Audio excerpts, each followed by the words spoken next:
नमस्कार प्यारे विद्यार्थियों, आप सभी का फिर से स्वागत है गढ़वाल क्लासेज के इस एजुकेशन प्लेटफॉर्म पर।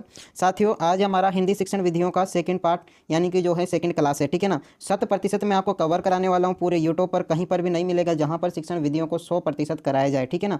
तो इसलिए आपने अभी तक पहली क्लास नहीं देखी है तो पहले उसे देख लो, बाद में इसको देखना, ठीक है ना, तभी अच्छे से समझ में आएंगी। हमने पहली क्लास में भाषा के बारे में बात की, भाषा उत्पत्ति सिद्धांत के बारे में बात की, भाषा के प्रकार बात किए और इसी के साथ साथ हमने कुछ विद्वानों के बारे में बात की, भाषा के संदर्भ में बोला था, ठीक है ना। तो सेकंड है, और भी विद्वान बचे हुए हैं, उनके बारे में जान लेते हैं।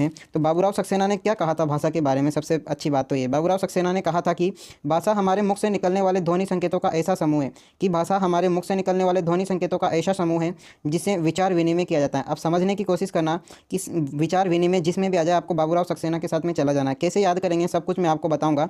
विचार विनिमय कौन करता है? जो क्लास का चपरासी होता है या फिर जो कंपनी का चपरासी होता है उसको हम हिंदी में क्या कहते हैं? बाबू कहते हैं। वो विचारों का विनिमय करता है। अगर कहीं पर विचारों का विनिमय देखने को मिले तो बाबूराव सक्सेना के साथ में चले जाना, ठीक है ना।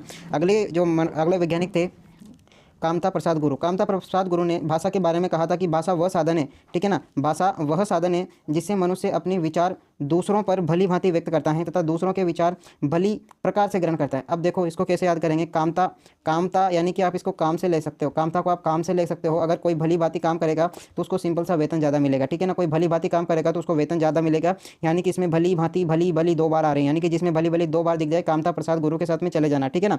चलिए अगले गुरु की मैं बात करूँ, डॉक्टर भोलेनाथ तिवारी। अब भोलेनाथ का नाम आ जाए तो वहीं पे सोच लेना क्या बात है भाई, ठीक है ना। डॉक्टर भोलेनाथ तिवारी ने भाषा के बारे में कहा था कि भाषा हमारे मुख से निःसृत होने वाला ऐसा ध्वनि समूह है जिसका अध्ययन व विश्लेषण किया जा सकता है। भाषा का हम अध्ययन भी कर सकते हैं और भाषा का हम विश्लेषण भी कर सकते हैं, ठीक है ना।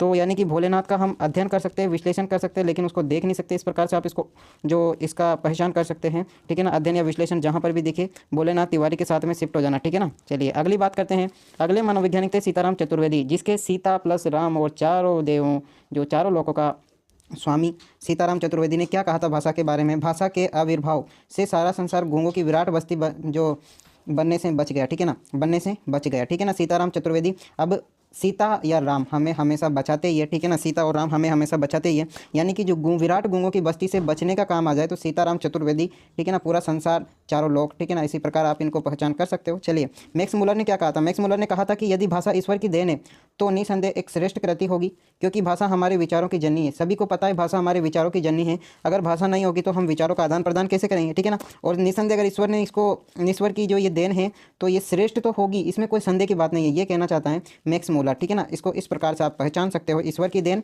ईश्वर की देन यानी कि बहुत बड़ी, बड़ी का मतलब मैक्स, इस प्रकार से आप याद करना, ठीक है ना। अगली मैं बात करूँ, बाबू श्यामल दास ने कहा था कि बाबू, अब बाबू दो बार आ गया, बाबू पहले आया था, बाबू अभी आया, तो उसमें सक्सेना याद करना है आपको, इसमें श्याम सुंदर याद करना है, ठीक है ना। बाबू श्याम सुंदर दास ने कहा था कि ध्वनि संकेतों का व्यवहार ही भाषा है, यानी कि अगर ध्वनि संकेतों का जो व्यवहार है वही भाषा है, ठीक है ना। इस प्रकार से आप इसको याद कर सकते हो। ये थे विभिन्न विद्वानों के मत, इसके अलावा कोई मत में से कोई प्रश्न बाहर नहीं जाने वाला, ठीक है ना। इन्हीं में से आपके प्रश्न आने वाले हैं, ठीक है ना। अब भाषा का विकास कैसे हुआ उसके बारे में हम बात करते हैं। भाषा विकास के लिए सर्वाधिक महत्वपूर्ण भाषा का समृद्ध परिवेश है, यानी कि भाषा को विकास के लिए सर्वाधिक महत्वपूर्ण क्या है, उसमें सबसे ज़्यादा समृद्ध परिवेश होगा, ठीक है ना। अगली भाषा विकास की सबसे महत्वपूर्ण है कि भाषा सीखने की क्षमता बालक में जन्मजात होती है, पैतृक नहीं होती। चॉम्स्की ने कहा था भाई, ये वैज्ञानिक का नाम देके पूछ सकते हैं, परिभाषा देके वैज्ञानिक का नाम पूछ सकता है, ठीक है ना। तो भाषा सीखने की क्षमता बालक में जन्मजात होती है, पैतृक नहीं होती भाई, ठीक है ना, जन्मजात होती है, ठीक है। चलिए अगर मैं बात करूँ भाषा का अस्तित्व, भाषा का अस्तित्व विकास समाज के बाहर संभव नहीं है, यानी कि आप सोचने की बात ये है तो इसमें थोड़ी सी दिमाग लगाओ, ऐसे ही प्रश्न सही हो जाएंगे। अस्तित्व जो है समाज में ही तो करेगा, बातचीत जो समाज में ही तो करेगा व्यक्ति, समाज के बाहर क्या वो बातचीत कर सकता है क्या? नहीं कर सकता ना, ठीक है ना। तो ये पॉइंट आपको समझना चाहिए, रटने की कोई इसमें चीज़ नहीं है, ठीक है ना। आगे बात करें, भाषा हमारे सामाजिक व सांस्कृतिक परिवेश का अभिन्न अंग है, बिल्कुल है, ठीक है ना। भाषा अनुकरण व पुनर्बलन से सीखी जा सकती है, बिल्कुल। स्किनर ने कहा था कि भाषा अनुकरण व पुनर्बलन से सीखी जा सकती है। याद रखना ये जो टॉपिक है 7-8 बहुत ही महत्वपूर्ण, कई बार इनमें से प्रश्न आ चुका है, ठीक है ना। यानी कि आगे बात करूँ मैं, किसी भी निरक्षर व्यक्ति को नई भाषा बोलना सिखाया जा सकता है भाई, यानी कि अगर मान लो कोई निरक्षर व्यक्ति है उसको उसी वातावरण में ले जाकर सिखाया जाए तो वो ऑफकोर्स वह निरक्षर व्यक्ति भी भाषा बोलना सीख जाएगा, ठीक है ना। आगे मैं बात करूँ, एक बालक को 20 वर्षों तक जंगल या जानवरों के बीच रखा जाता है तो ध्वनियों का विकास होता है, न कि भाषा का। अब इसमें एक बात समझो, आप जब आप छोटे होगे, जब आप छोटे तो आपको एक नाटक होगा, जंगल बुक नाम से आता था पहले, ठीक है ना, जंगल बुक नाम से आता था और अभी भी आता होगा। एक मोगली होता था, जब उन्होंने बल्लू वगैरह बहुत सारे जानवर हुआ करते थे बगीरा वगैरह, उनके बीच जब वो रखा जाता है उसको मोगली को, तो वह क्या करता है, उनकी आवाज़ें निकाल लेता है, उनकी भाषा, वो भाषा तो नहीं बोल सकते, आवाज़ें निकालता है उसको भाषा नहीं बोल सकते हम। तो ध्वनियों का विकास जरूर होता है उसमें, लेकिन भाषा का विकास नहीं होता है, ठीक है ना। तो ये थी। अब बात करूँ मैं भाषा विकास के पद एवं चरण और सोपान की, ठीक है ना। भाषा विकास के पद, चरण और सोपान की। तो सबसे पहली बात तो व्यक्ति में जिज्ञासा होना बहुत जरूरी है, यानी कि भाषा सीखने के लिए व्यक्ति में क्या जिज्ञासा होना बहुत जरूरी है। बिना जिज्ञासा के भाषा नहीं सीखता। और जिज्ञासा के साथ में प्रयत्न करेगा कुछ सीखने के लिए, फिर उसका अनुकरण करेगा, फिर बार बार जब उसका अभ्यास करेगा तब जाके जो व्यक्ति है वो भाषा का विकास कर पाएगा। अब जैसे आपको मैं दिखा दूँ, जैसे अभी ये पेड़ है, ये पेड़ है। सबसे पहले आप यहाँ पर सोते हो, ठीक है ना। आपका लड़का यहाँ पर सोता है, लड़का आपसे बोलेगा पापा ये क्या है, तो उसमें एक जिज्ञासा है उसके बारे में जानने की, ठीक है ना। तो वो प्रयत्न करेगा, तो आप उसको बताओगे कि बेटा ये वृक्ष है, ठीक है ना। तो प्रयत्न करेगा, बार बार अनुकरण करके अभ्यास करके वो उसके बारे में जानने का प्रयास करता है। तो वही भाषा है भाई, ठीक है ना। चलिए, भाषा विकास की कितनी अवस्थाएं होती हैं, तो एक बार सवाल भी आ गया था। भाषा विकास की 4 अवस्थाएं होती है, ठीक है ना। अब ध्यान से समझना। सबसे पहली मैं बात करूँ प्रयत्न की अवस्था, 1 वर्ष तक होती है। प्रयत्न की अवस्था कितने 1 वर्ष तक होती है, यानी कि 8 से 10 माह तक विद्यार्थी आ का विकास होता है। सबसे सिंपल शब्द की अगर मैं बात करूँ ना तो आए। सबसे पहले जो बालक होता है वो आ को ही बोलना सीखता है। जैसे अभी छोटा था तो आ इस प्रकार से रोता रहता है, यानी कि आ का विकास उसमें सबसे पहले होता है। 8 से 10 माह के जो बालक होता है उसमें आ का विकास हो जाता है, ठीक है ना। 10 से 12 अवस्था में वह पहला शब्द जैसे भी कोई माँ बोलता है वो बोलना सीख जाता है, बिल्कुल। तो ये तो हो गया जो प्रयत्न की अवस्था।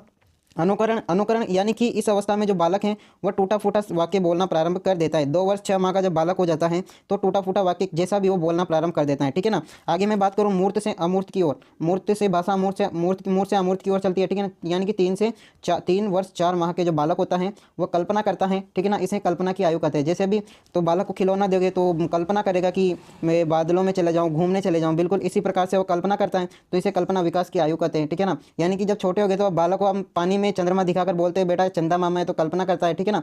इस प्रकार से इस अवस्था में बालक सीखी हुई जानकारी के आधार पर नई जानकारी ग्रहण करता है, ठीक है ना।